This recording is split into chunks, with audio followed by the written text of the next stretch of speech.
are proclaiming the word, must have the power to transform.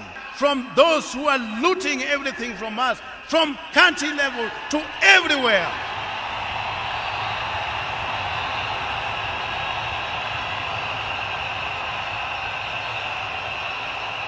If there is anyone here, I want us to make a testament.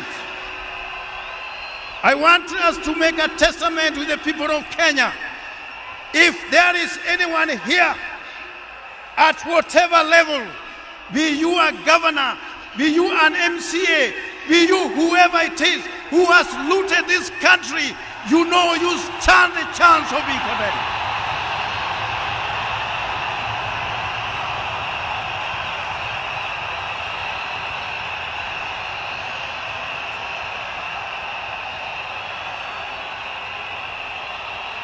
So when we are talking about a person of the stature of Raila Amolo Odinga, we are seeing in him those strands of justice which are yet to be won.